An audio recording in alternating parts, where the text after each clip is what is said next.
Assalamualaikum warahmatullahi wabarakatuh. Bagaimana kabar para sahabat semuanya? Jumpa lagi dalam program Muhasabah Hati bersama Ustazah Halimah Lidrus di 95,5 Rasa FM Jakarta, The Real Muslim Station. Program spesial yang menghadirkan banyak sekali pertanyaan yang langsung dijawab oleh Ustazah Halimah Lidrus berkaitan dengan syariat Islam. Para sahabat sudah bisa mengirimkan SMS ke 0817 195 955 dan insyaallah akan langsung dijawab oleh Ustazah Halimah Lidrus setiap hari Senin, hari Selasa dan hari Rabu pada pukul 8 sampai dengan pukul 9 waktu Indonesia bagian Barat. Jumpa lagi hari Selasa tepat pada tanggal 15 November 2016. Program Muhasabah Hati 95,5 Rasa FM seperti biasa di setiap hari Senin, hari Selasa dan hari Rabu pada pukul 8 sampai dengan pukul 9 waktu Indonesia bagian Barat bersama Ustazah Halimah Lidrus. Para sahabat yang sudah mengirimkan SMS-nya di 0817 195 955 insyaallah jawabannya akan langsung dijawab oleh Ustazah Halimah Lidrus di 3 hari tersebut, dan mudah-mudahan hari ini SMS dari para sahabat semuanya bisa semuanya dibacakan dan langsung dijawab oleh Ustazah Halimah Lidrus. Sudah bersama-sama dengan kita Ustazah Halimah Lidrus. Assalamualaikum Ustazah. Waalaikumsalam warahmatullahi wabarakatuh. Semoga sehat semuanya ya. Amin. Senantiasa berkah juga. Amin. Enggak bosan setiap hari dalam seminggu 3 kali senantiasa menemani para sahabat semuanya, khusus di program spesial yaitu program Muhasabah Hati. Program yang menghadirkan banyak sekali pertanyaan berkaitan dengan syariat Islam yang nanti akan dijawab langsung oleh Ustazah Halimah Lidrus. Sudah banyak Ustazah pertanyaan, kita coba jawab satu-satu ya. Iya, insyaallah. Assalamualaikum Ustazah. Ini ada pertanyaan dari Puput di Mataram, di Matraman. Assalamualaikum Ustazah, ini ada Puput di Matraman menanyakan mengenai masalah sholat istikharah. Apakah sholat istikharah selalu mendapatkan jawaban dan petunjuk dari Allah Subhanahu wa Ta'ala? Kalau iya, lewat dari mana kita diberikan petunjuknya? Seperti itu. Baik ya, bismillahirrahmanirrahim. Alhamdulillahirrabbilalamin. Allahumma salli ala sayyidina Muhammadin wa ala alihi wa sahbihi ajmain, amma ba'du. Untuk Puput di Matraman, apakah kalau sholat istikharah selalu mendapat jawaban dan petunjuk dari Allah? Iya, tentu saja. Kita kan istikharah mohon petunjuk dari Allah Subhanahu wa Ta'ala, maka insyaallah Allah Subhanahu wa Ta'ala akan memberikan kepada kita petunjuk dan jawabannya. Begitu ya. Asalkan istikharahnya dikerjakan dengan cara yang benar, yaitu mengerjakan sholat 2 rakaat sebelum tidur, dan kalau mau mengerjakan sesuatu hal yang lain dikerjakan sebelum itu gitu. Jadi memang sholatnya benar-benar dikerjakan sesaat menjelang tidur. Kemudian di saat sholat tersebut itu kita jangan memiliki mail, jangan memiliki kecenderungan untuk mudah-mudahan jawabannya begini. Itu yang bisa sedikit memaksa misalnya, mudah-mudahan nih jodoh saya gitu ya. Kalau memang bertanyanya urusan jodoh gitu. Jadi urusan apapun kita jangan punya mail, jangan punya kecenderungan dari diri sendiri gitu. Kemudian sesudah itu kita langsung tidur, tidurnya dalam keadaan berwudu, maksudnya telah memiliki wudu, masih memiliki wudu. Kemudian lagi tidurnya dalam keadaan menghadap ke arah kiblat, dan sebelum tidur usahakan kita tidur dalam keadaan sedang berzikir.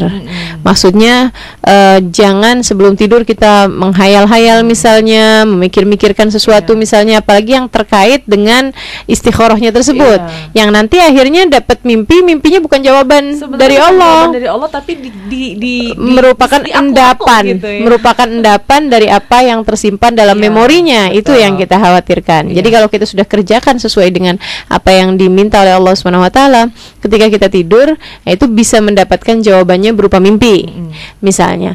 Atau kalau misalnya tidak ada mimpi apa-apa hari itu gitu, silahkan kerjakan lagi esok harinya, silahkan diulang lagi hari ketiganya dan seterusnya gitu kan, sampai dengan mendapatkan jawaban dari Allah Subhanahu wa Ta'ala.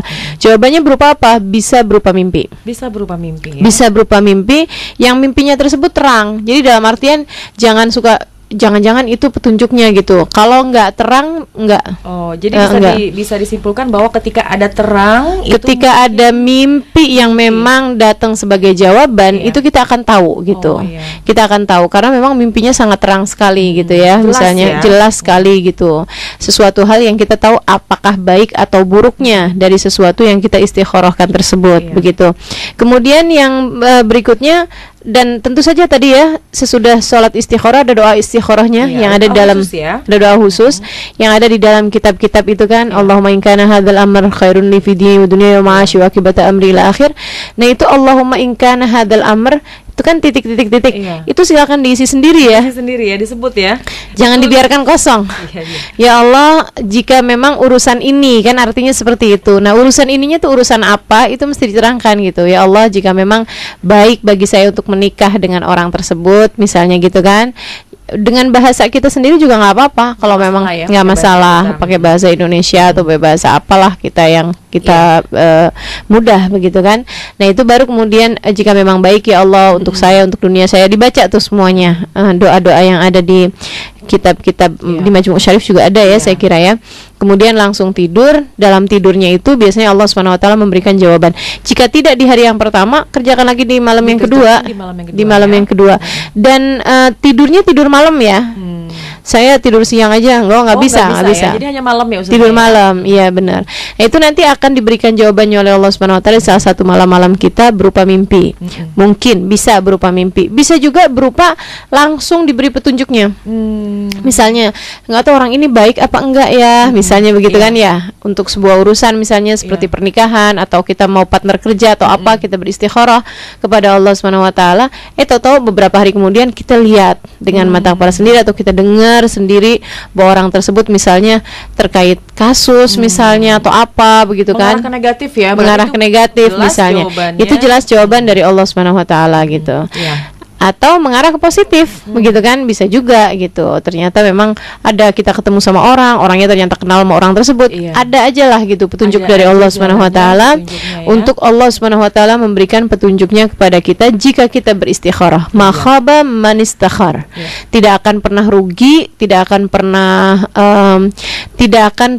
tidak beruntung orang yang beristikharah gitu. Jadi apapun ya untuk para sahabat semuanya, apabila ingin mengerjakan setiap hal besar, meskipun hal kecil, apalagi hal besar ketika untuk menikah misalnya, pindah rumah, mau pindah rumah misalnya, atau pindah pekerjaan misalnya, disebutkan dalam doa istikharah kita itu.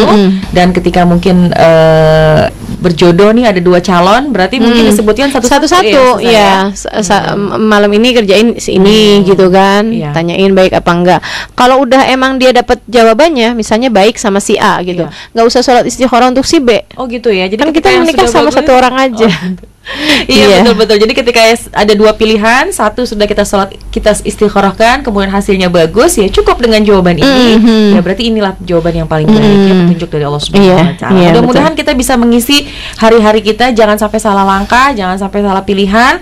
Harus kita letakkan Allah dengan sholat istikharah seperti itu Ustazah ya. Selanjutnya Ustazah, ini dari Rika di Depok berkaitan dengan permasalahan rumah tangga nih.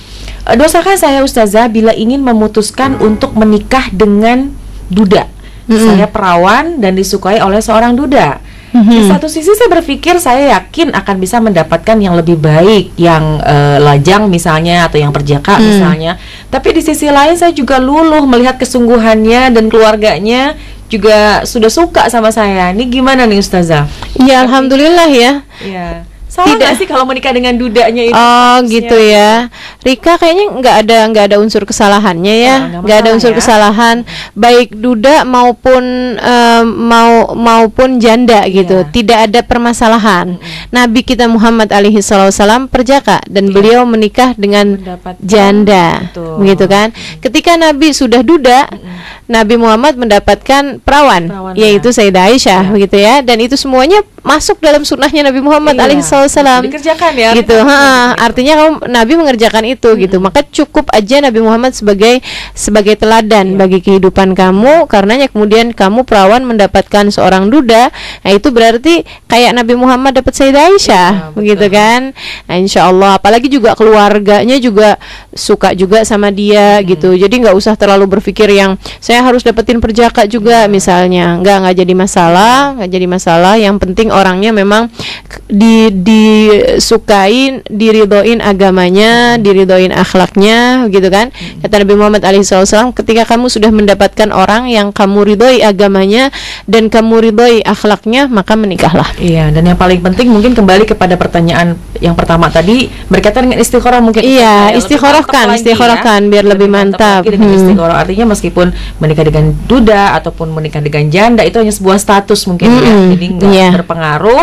Ya kalau memang itu sudah menjadi jodoh kita, menjadi pilihan juga dari Allah Subhanahu Wa Taala, mudah-mudahan itu yang paling baik ya. Betul. Seperti itu. Karena nih masalahnya sebenarnya sih saya bisa nih Ustazah dapat yang lebih baik gitu. Enggak, belum tentu juga perjaka lebih baik daripada gitu. yang duda kan, gitu. Jadi ya mudah-mudahan langkah yang paling baik yang akan didapati oleh Rika di Depok. Iya, lagian begitu sudah menikah kan udah nggak ada status duda ataupun perjaka ya. Betul.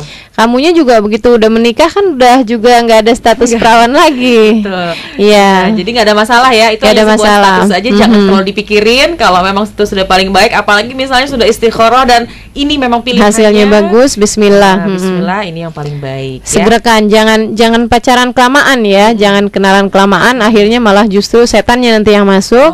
Jadi begitu diistikharahkan, hasilnya bagus, bismillah. Langsung tentukan aja untuk menikah. hari nikahnya. Baik, selanjutnya Ustazah, ini berkaitan dengan permasalahan juga di dalam rumah tangga. Memang permasalahan rumah tangga ini agak pelik biasanya. Nggak habis-habis ya kayaknya ya. Ada aja ya. Salahkah saya bila menceraikan seorang istri yang sudah tidak mau dari laki-laki ini ya? Nah, berarti ini curhatan dari seorang suami, seorang laki-laki ya. Salahkah saya bila menceraikan seorang istri yang sudah tidak mau diarahkan oleh saya? Dia selalu mau di atas saya. Kalau bertengkar dia keras banget dan selalu minta cerai. Mudah untuk minta cerai kalimatnya ya. Iya.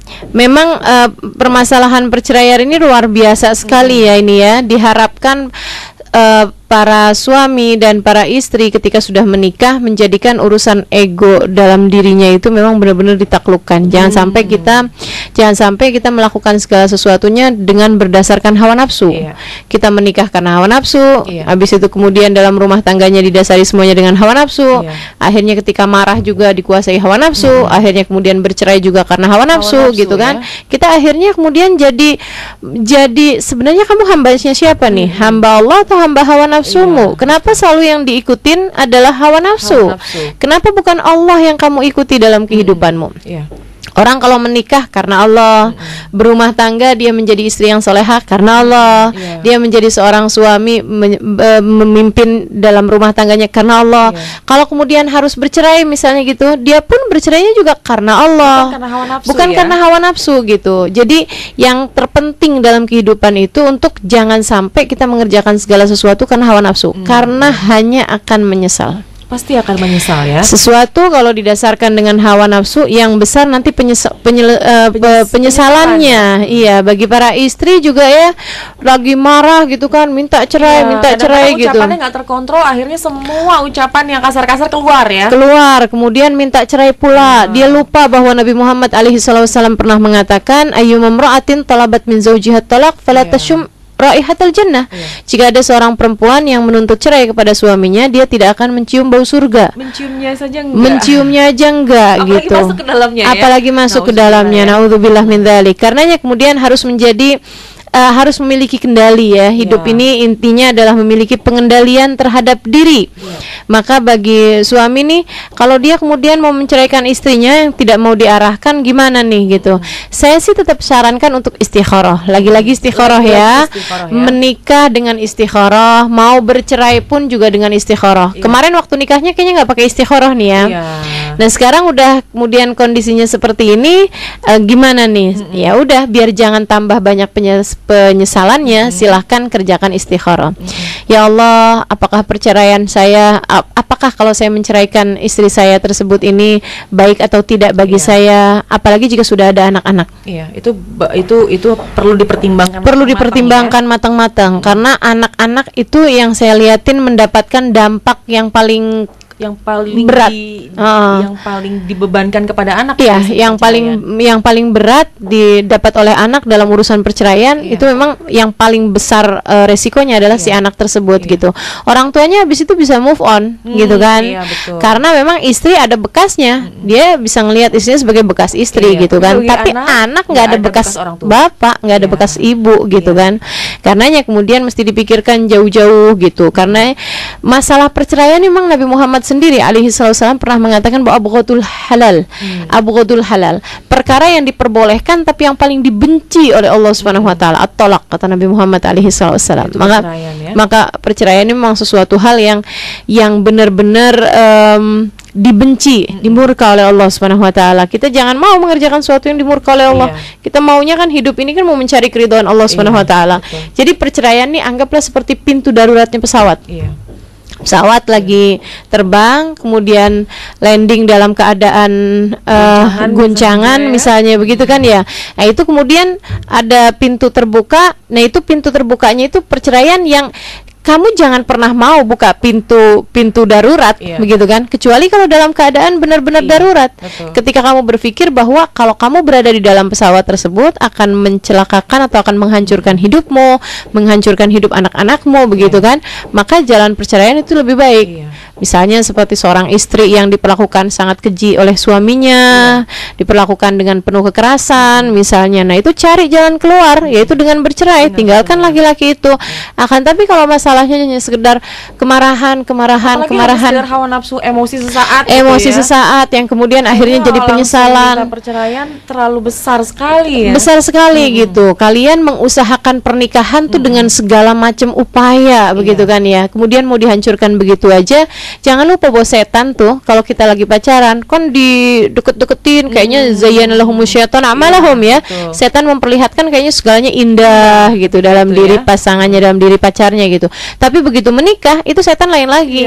Memang setan ini mengarahkan kepada hal-hal negatif. Mengarahkannya biar gimana caranya biar cerai gitu. Gimana caranya biar sampai dengan putusnya nih suami istri ini. Apalagi kalau kemudian ada anak-anak pula gitu ya. Wah itu yang betul-betul dicari sama setan. Kita jangan sampai menjadi hamba hawa nafsu kita dan menjadi orang yang mengikuti jalannya setan. Naudzubillah min dzalik.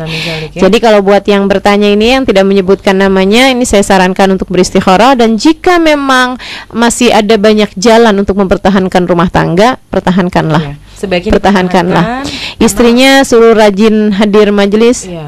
Betul. Karena itu akan salah satu cara untuk membuat istri lebih tersirami lagi rohaninya, ya, lebih tenang lagi mungkin dengan sering hadir ke majelis ilmu, juga ke majelis taklim, majelis zikir. Pertengkaran tadi kalaupun ada di dalam rumah tangga nggak akan pernah membawa kalimat-kalimat yang kasar, mungkin seperti betul. Jadi jauh juga dari hawa nafsu, dari ujian-ujian setan ini. Masya Allah ya, ketika menguji hambanya, menguji manusia tuh luar biasa dengan ujian yang sangat keras. Mudah-mudahan kita semua terjaga dari amin, ujian setan yang luar biasa dahsyatnya.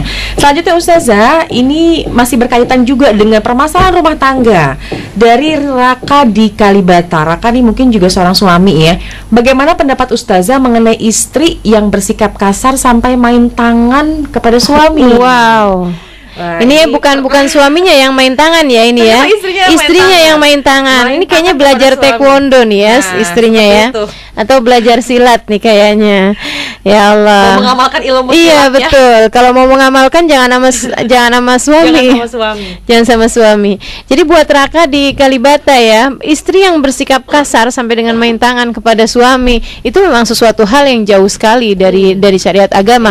Akan tapi seperti yang sering saya sampaikan juga, si istri itu kadang-kadang perlunya perhatian gitu. Hanya perhatian sesungguhnya. Sebenarnya yang dia cari itu sebenarnya nggak banyak loh. Para istri itu simple aja gitu kan. Rata-rata kebanyakannya memerlukan perhatian gitu.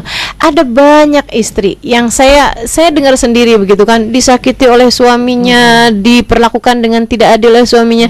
Tapi ketika kemudian suaminya datang minta maaf pada dia, berjanji untuk tidak mengulangi lagi misalnya gitu perbuatan tersebut, langsung tunduk, langsung lemah, langsung yang oke deh gitu kan. Wanita gitu. Itu kan terkadang pakai hati Ustazah ya. Iya, jadi sangat mudah menyentuhnya ya. Iya, kalau kemudian dia sampai bersikap kasar, sampai main tangan begitu ya. Itu tuh dia main tangan tuh bukan karena dia penuh kebencian misalnya atau apa gitu kan, tapi lagi mau cari perhatian aja. Gitu. Kamu lihatnya kayak sama anak-anak aja. Anak-anak tuh kan kadang-kadang suka kemudian mukul ibunya kalau dia minta sesuatu nggak dikasih, anak kecil. Kalau dia minta sesuatu nggak dikasih, kemudian dia pukul ibunya, dia tarik rambut ibunya gitu. Nah si ibu ini ketika menghadapi anak yang seperti itu, apa yang seharusnya dia lakukan? Pelukin anaknya, dekapin anaknya. Jangan kemudian anaknya mukul, dia pukul lagi. Makin keras. Akhirnya kemudian dia tambah kemudian mengerjakan sesuatu hal yang sangat-sangat kasar ya. Maka saya sarankan Raka nih bertanya kenapa istrinya selalu bersikap kasar, coba aja kerjain itu. Kalau istrinya lagi kasar, pegang tangannya, cium tangannya, peluk gitu dia gitu ya. Insya Allah. Kemudian tanyain gitu, nggak apa-apa kok, semuanya baik-baik aja. Bisikan di telinganya bahwa aku mencintaimu, aku menyayangimu. Hal-hal yang seperti itu yang seringkali diharapkan oleh istri lebih daripada apapun. Iya. Yang mungkin para suami di luar sana tuh nggak sadar ya, nggak ngerti. Karena laki-laki tuh kadang suka nggak paham gitu ya. Memang ada beberapa perbedaan antara laki-laki dengan perempuan. Salah satunya hal yang seperti ini. Perempuan itu mencari perhatian, sementara laki-laki seringkali lebih menginginkan pujian. Iya, nah itu kan jauh sekali sesungguhnya. Beda betul banget ya. Jadi mudah-mudahan dengan para sahabat semua yang mendengarkan program ini, mudah-mudahan bersikap lebih baik lagi kepada istri. Kalau memang istri atau pasangan kita ini lebih kasar misalnya, coba disentuh atau disentuh perasaannya aja. Mudah-mudahan nanti akan luluh. Karena apalagi kita semuanya dengan hati ya Ustazah ya. Seperti itu dari Raka di Kalibata. Ustazah, ada yang bertanya mengenai mati suri Ustazah. Apakah benar adanya mengenai mati suri? Mati suri itu sebenarnya belum mati kali ya. Sebenarnya belum mati, mungkin dalam keadaan tidak sadar. Dalam keadaan komanya itu memang ruh itu memang keluar gitu. Karena ruh itu sebenarnya keluar bukan hanya ketika mati suri. Sebenarnya ruh itu kalau kita tidur aja, ruh itu keluar. Ruh pun keluar ya. Ruh keluar. Karenanya kemudian Nabi Muhammad SAW mengajarkan doa bangun tidur kan, Alhamdulillahilladzi ahyana ba'dama amatana wa ilaihin nusyur. Ya Allah, terima kasih yang telah menghidupkan aku kembali setelah Engkau mematikan aku. Karena ruhnya kembali. Ruhnya keluar. Kan doa mau tidur aja, Allahumma in arsalta nafsi fafadha wa in amsakta nafsi fahfadha wa in arsaltaha Allahumma in amsakta nafsi faghfir laha wa in arsaltaha fahfadha matafad bihi ibadaka sholihin. Itu doa mau tidur yang diajarkan Nabi juga ya, salah satunya itu. Ya Allah, kalau Engkau kemudian mengambil ruh saya, jadi kalau ini kan ruh keluar nih waktu meninggal, waktu tidur, waktu tidur kemudian diambil sama Allah beneran. Ya Allah, ampunin dia. Ya Allah, terimalah ia di sisimu. Wa in arsaltaha, jika Engkau kemudian mengembalikan aku kembali ke dalam maksudnya si ruh tadi dibalikin ke tubuh, fafadha matafad bihi ibadaka sholihin. Jagalah aku ya Allah sebagaimana Engkau telah menjaga hamba-hambamu yang soleh.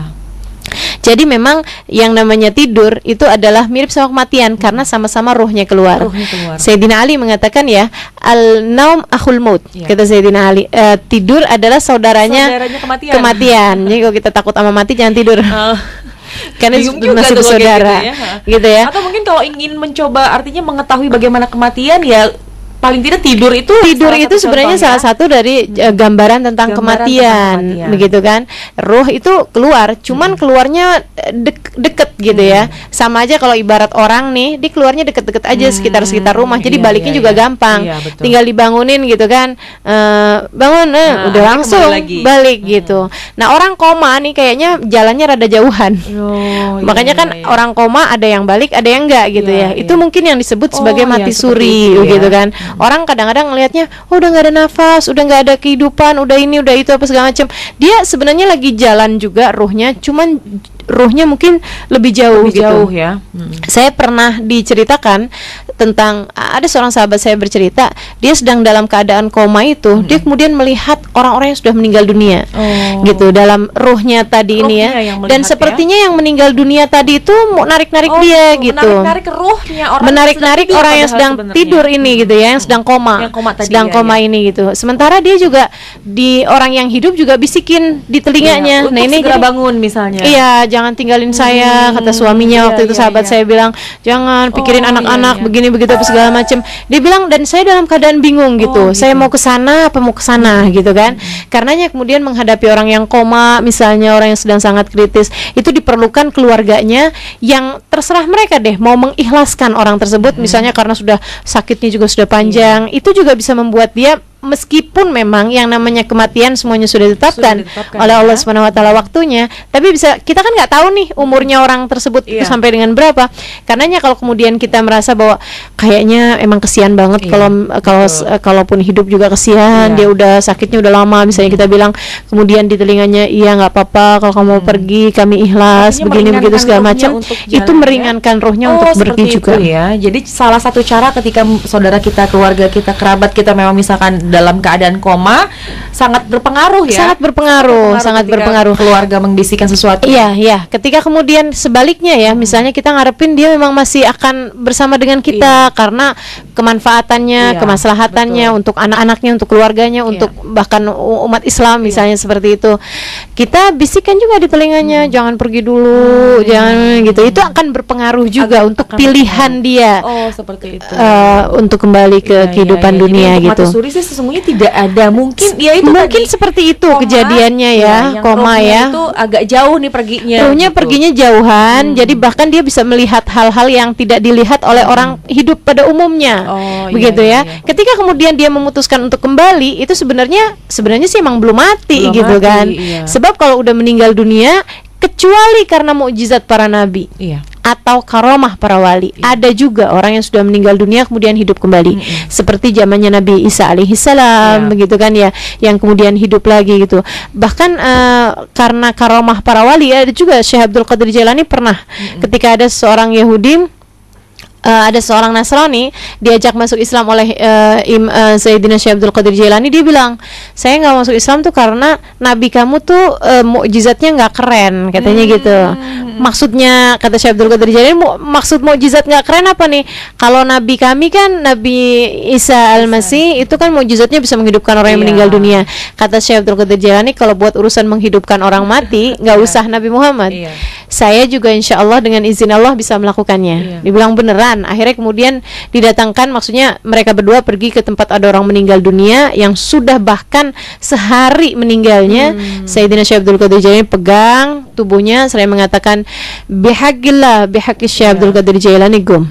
Katanya Sayyidina Syekh Abdul Qadir Jailani, dengan kemuliaan, dengan keagungan Allah Subhanahu wa taala, dan dengan kemuliaan, maksudnya dengan karamah Abdul Qadir Jailani, bangunlah wahai seorang hamba. Dia kemudian bangun dengan izin Allah dia bangun. Nah, itu yang saya tahu, orang yang udah meninggal dunia kemudian hidup lagi begitu ya, itu bukan karena dia mati suri, tapi karena mukjizat para nabi atau karena karomahnya wali gitu. Orang khusus ya yang seperti itu, yang melakukan itu gitu. Sementara kalau mati suri, saya kira sih sebenarnya memang belum mati ya. Iya, jadi mati suri itu mungkin dalam keadaan yang tidak sadar atau koma, yang ruhnya jauh perginya, ruhnya agak jauh dan dalam kebimbangan seperti apa. Iya, akhirnya kemudian dia memutuskan untuk balik lagi. Orang kirainnya udah mati hidup lagi gitu. Padahal sih memang belum mati sebenarnya. Walaupun dia menceritakan hal-hal yang memang dia lihat ketika ruhnya keluar dari itu memang betul dia bisa melihatnya saat tersebut.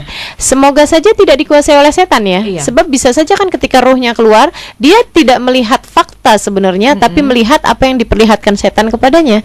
Karena itu kan belum masuk alam akhirat. Belum ya. Belum masuk alam akhirat. Ruh itu begitu keluar dari atas ubun-ubun nih, beneran yang pencabutan ruh yang benar-benar, yang sakaratul maut itu baru gitu. Baru masuk ke alam akhirat. Jadi baru masuk ke dalam fase kehidupan yang selanjutnya seperti itu ya. Baik para sahabat semuanya, menarik dan masih banyak sekali pertanyaan yang akan dijawab langsung oleh Ustazah Halimah Lidrus, masih dalam program Muhasabah Hati 95,5 Ras FM Jakarta. Assalamualaikum warahmatullahi wabarakatuh. Sahabat Ras FM dimanapun berada, tak kenal maka tak sayang. Ungkapan itu berlaku untuk siapapun dan untuk apapun, termasuk juga kepada manusia paling agung, baginda kita Nabi besar Muhammad sallallahu alaihi wasallam. Tak kenal padanya, maka kita tidak akan menyayanginya. Padahal Allah Subhanahu wa taala menginginkan kita sekalian umat Islam untuk mencintai Nabi Muhammad sallallahu alaihi wasallam. Bahkan Allah menjadikan namanya yang paling banyak disebut dalam sholat kita, dalam ibadah-ibadah kita, dalam keseharian kita. Allah Subhanahu wa taala menjadikan sholat kita tidak sah tanpa bersolat kepadanya. Bahkan suara azan, lantunan azan yang kita dengar 5 waktu dalam sehari tidak menyebut nama siapa-siapa selain nama Allah, kecuali nama Nabi kita Muhammad alaihi salatu wassalam. Maka saudariku sekalian yang saya muliakan, kita kenali Nabi Muhammad dengan kita menghadiri event yang akan diselenggarakan oleh Muhasabah Cinta, mengenal Nabi Muhammad sallallahu alaihi wasallam seakan engkau bersamanya, 3 Desember 2016 di Balai Kartini. Hadir bersama dengan saya dan bersama dengan kawan-kawan yang lain, saya Halimah Lidrus untuk Ras FM Jakarta. Rasulullah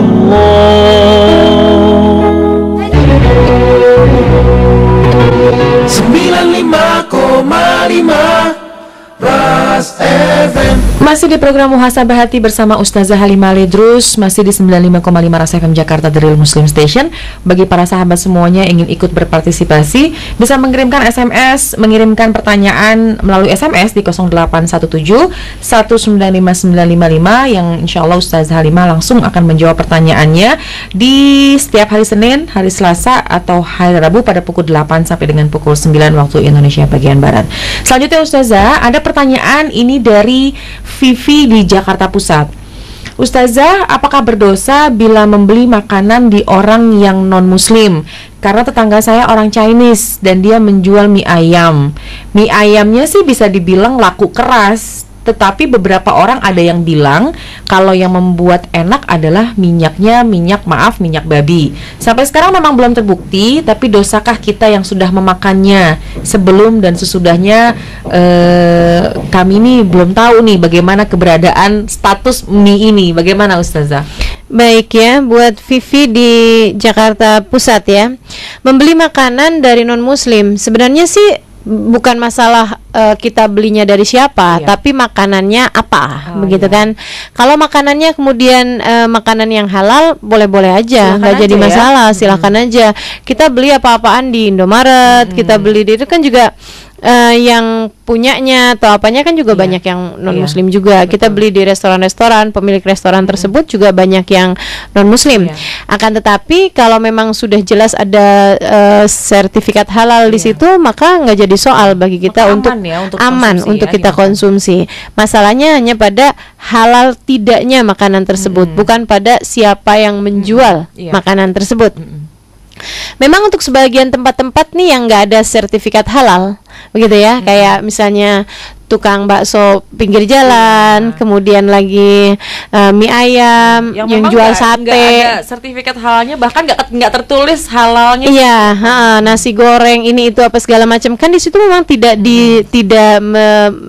mereka tidak mendaftarkan diri untuk sertifikat halal, begitu kan.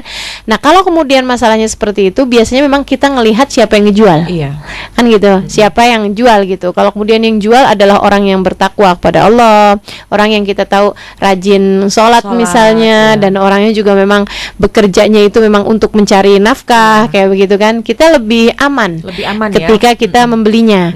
Memang saya sendiri untuk urusan apalagi yang mengenai daging-dagingan ini ya, kayak misalnya mie ayam ini kan pakai daging ayam, begitu kan ya. Kemudian lagi misalnya beli sate, misalnya beli apaan lah gitu. Saya suka ngelihat siapa dulu yang jual.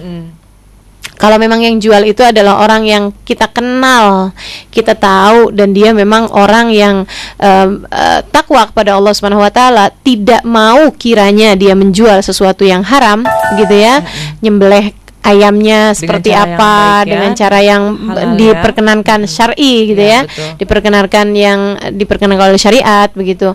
Saya lebih tenang ketika makannya, meskipun tidak ada sertifikat halalnya, tidak ada sertifikat halalnya, karena memang rata-rata kan penjual-penjual kaki lima seperti itu kan memang tidak ada sertifikat halalnya gitu. Nah kalau kemudian kita tahu bahwa yang jual non muslim, yang mungkin juga tidak banyak tahu mengenai apa yang dimaksud dengan halal dan tidak halal, begitu kan ya. Dan berbeda pasti ya, makanan yang boleh dimakan dan makanan yang tidak boleh dimakan.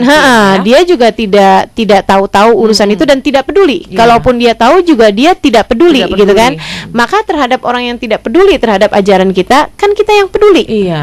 Maka pilihlah makanan yang jelas-jelasan halal. Banyak pilihan kok. Apalagi di Indonesia ini kan banyak pilihan, begitu kan. Alhamdulillah. Jadi pastikan saja untuk tidak makan kecuali yang sudah jelas-jelasan halal.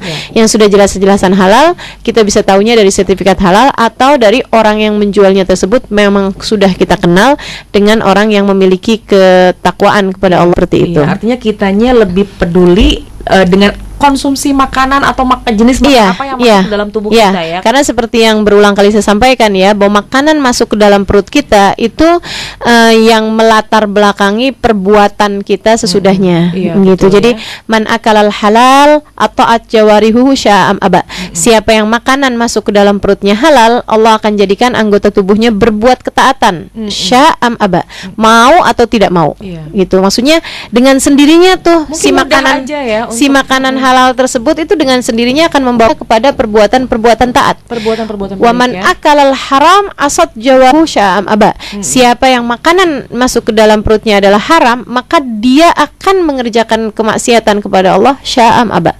Dia mau atau tidak mau. Jadi dengan apa yang dimakan sangat itu berpengaruh dengan apa yang akan kita kerjakan. Apa yang akan kita kerjakan. Baik, jadi ketika kita ingin senantiasa hari-hari kita ini mudah untuk badan kita bawa untuk ibadah, jadi jangan maka sampai pastikan yang kita konsumsi, yang kita makan, yang masuk ke dalam tubuh kita ini terhindar dari hal-hal yang haram tadi seperti itu, Ustazah ya.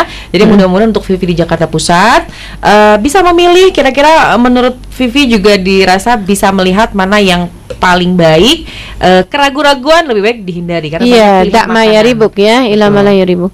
Tinggalkan yang ragu, tujulah kepada yang tidak meragukanmu gitu. Nah, kalau untuk urusan yang kemarinnya gimana tuh? Ya udah, kalau udah yang kemarin-kemarin mah kan kamu nggak tahu gitu.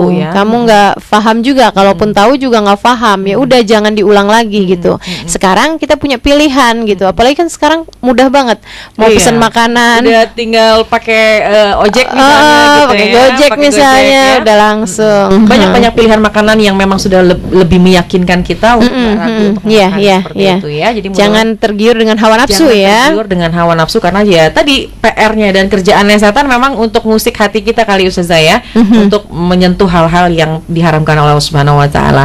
Selanjutnya Ustazah ini bertanya mengenai ciptaan surga dan neraka dari Mirza di Matraman. Benarkah Allah Subhanahu wa taala telah menciptakan surga dan neraka? Iya. Benar, pasti. Ya. Dan itu adalah merupakan salah satu dari keimanan kita.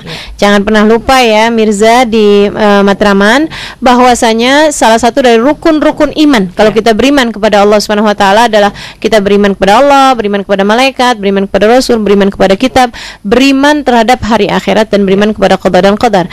Salah satu dari kewajiban kita beriman kepada akhirat adalah bahwa kita tahu Allah Subhanahu wa taala telah menciptakan surga dan neraka. Iya, betul. Yang mana surga itu diperuntukkan bagi orang-orang yang bertakwa, mengerjakan ketaatan pada Allah Subhanahu wa taala bagi orang-orang yang beriman, sementara neraka buat orang yang sebaliknya. Iya. Gitu kan? Dan untuk menuju ke surga kita akan melewati neraka karena siratal mustaqim terbentang di atasnya neraka untuk kita menuju kepada surga.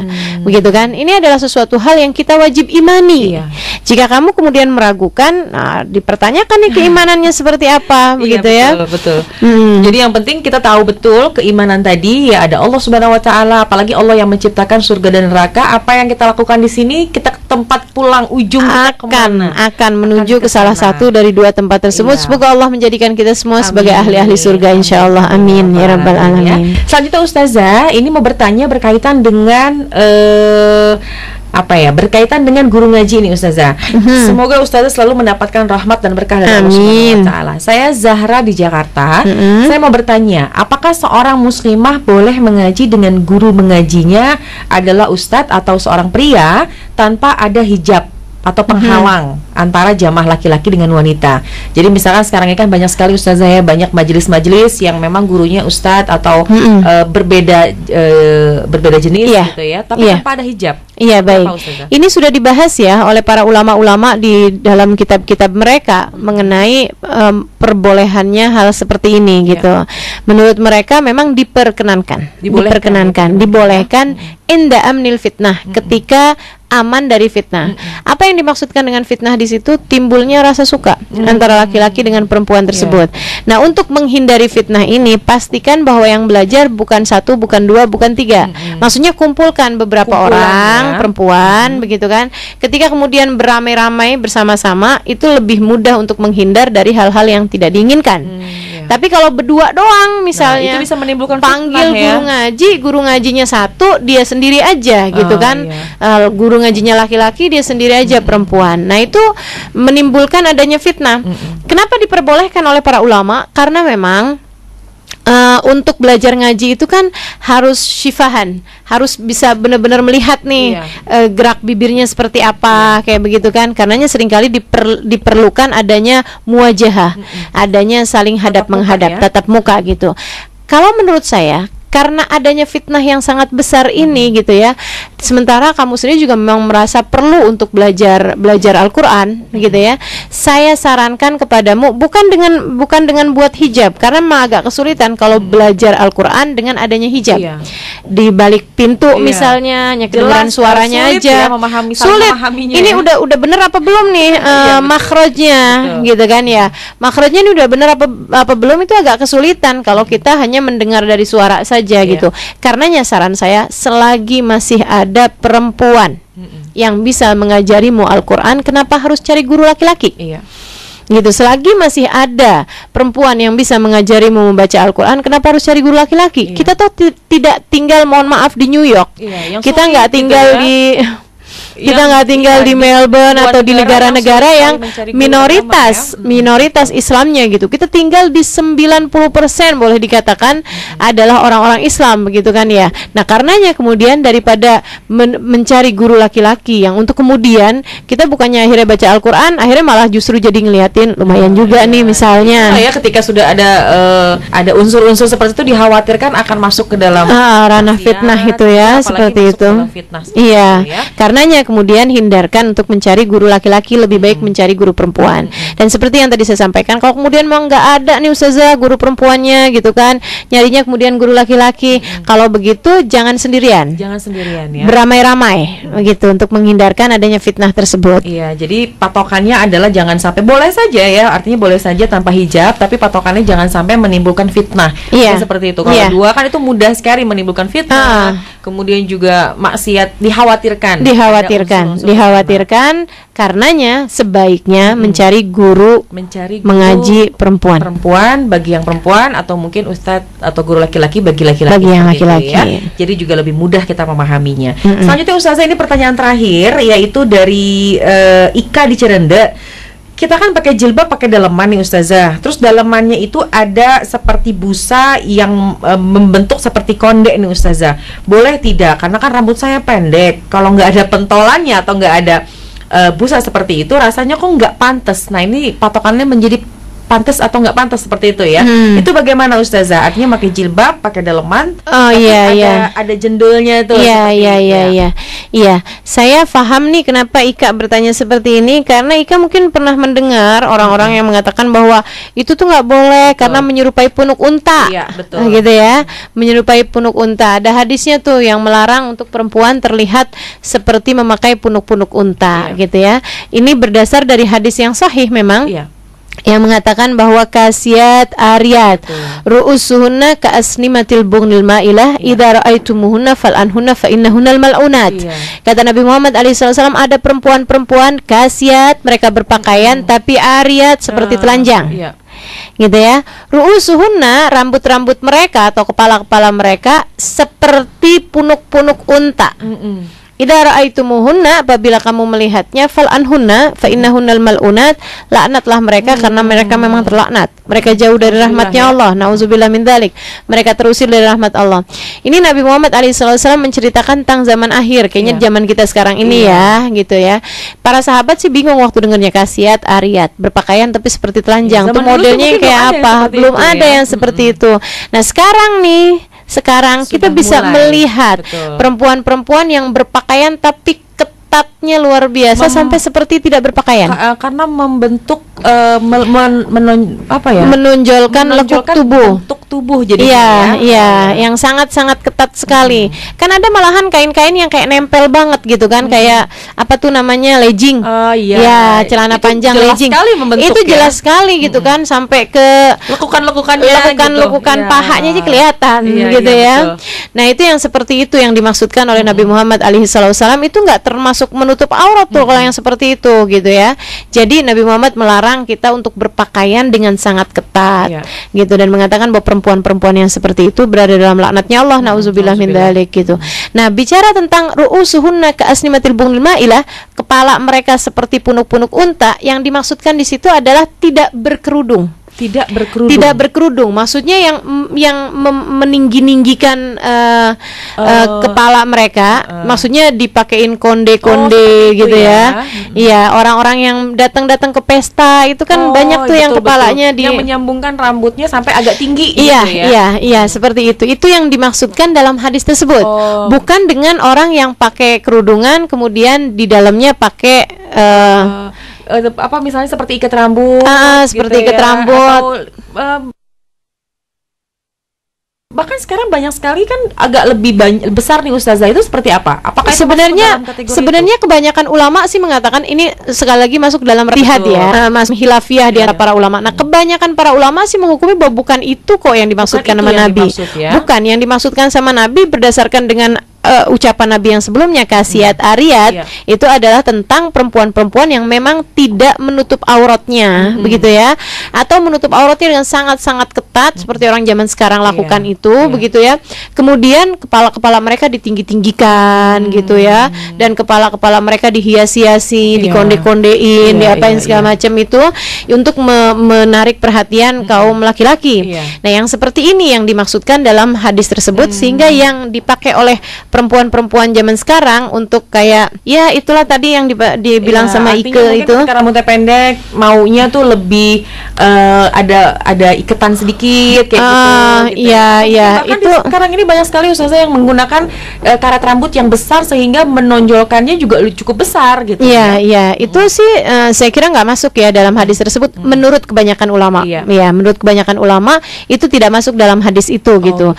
Meskipun ada juga yang mengatakan bahwa itu dia gitu, karena ada kesan bahwa dia itu rambutnya panjang, rambutnya tebal. Jadi padahal begitu dibuka bukan rambut. Jadi kayak ada unsur penipuan. Mungkin seperti itu ya. Jadi kalau misalkan sekarang kita melihat nih banyak wanita di luar sana yang berhijab, menggunakan hijab tapi memang karena rambutnya panjang, atau mungkin rambutnya pendek tapi menggunakan sebuah iketan yang tebal gitu ya, sehingga membentuk bentuk lekukan atau membentuk benjolan yang besar, konde sehingga seperti konde. Itu nggak masuk ke dalam kategori seperti itu ya? Nggak masuk dalam hadis itu menurut pendapat kebanyakan para ulama, meskipun ada juga ulama yang mengatakan bahwa itu memang jadi menurut saya sih udahlah yang biasa-biasa aja, nggak apa-apa kok Kak, tenang aja Kak, walaupun rambut kamu pendek dijilbabin nggak juga kurang pantas, perasaan kamu aja itu. Iya, apalagi di sini karenanya di statementnya dari Ika di Cirenda, artinya kalau nggak pakai pentolan tuh kayaknya kurang pantas. Jadi kayaknya ada sisi nggak percaya diri aja gitu ya. Iya.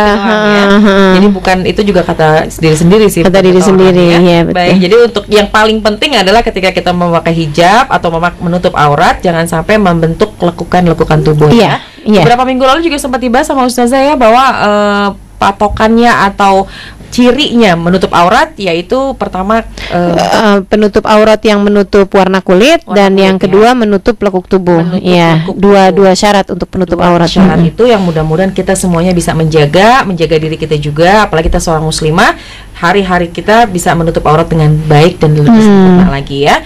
Baik, alhamdulillah sudah banyak sekali pertanyaan yang dijawab langsung oleh Ustazah Halimah Lidrus, dan pertanyaan juga menarik sekali. Dan untuk para sahabat semuanya yang masih ingin bertanya mengenai syariat Islam, bisa mengirimkan SMS ke 0817 1959955. Kita akan kumpulkan pertanyaannya dan langsung insyaallah Ustazah Halimah Lidrus akan menjawab setiap hari Senin, hari Selasa, dan hari Rabu pada pukul 8 sampai dengan pukul 9 waktu Indonesia bagian Barat. Ustazah, tidak bosan-bosan saya ingin mengingatkan untuk ada acara event kita ya, tanggal 3 Desember. Itu event apa Ustazah?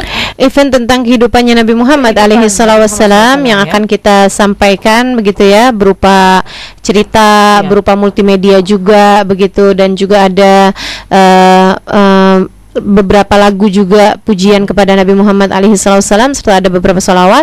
Kita akan bacakan itu juga di acara tanggal 3 Desember tersebut ya, dengan melibatkan beberapa kawan-kawan artis juga bagi yang ingin mengikutinya. Jadi kisah kehidupan Nabi dari lahir sampai wafat nih. Mudah-mudahan juga kita bisa menghadirinya, bisa mengikutinya dengan sebaik-baiknya gitu insyaallah bagi para muslimah. Tanggal 3 Desember ya? Iya, tanggal 3 Desember dari jam 8 pagi sampai dengan dengan jam 4 sore. Dengan jam 4 sore di Balai Kartini. Balai Kartini. Indah Teater, dan ini khusus untuk wanita. Khusus untuk wanita. Khusus wanita. Karena tidak ada batasan umur ya. Tidak ada batasan umur ya. Tapi ada batasan seat.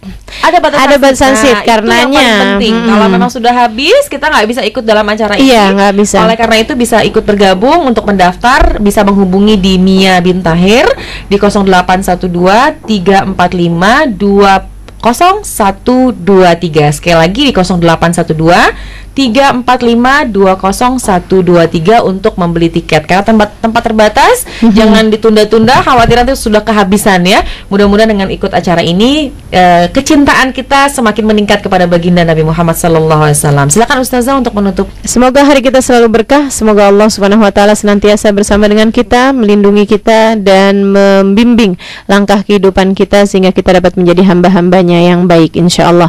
Taqabbalallah minna wa minkum taqabbal ya karim. Terima kasih segala perhatiannya, kurang lebihnya mohon maaf. Billahi taufiq wal hidayah. Wal afu minkum. Assalamualaikum warahmatullahi wabarakatuh.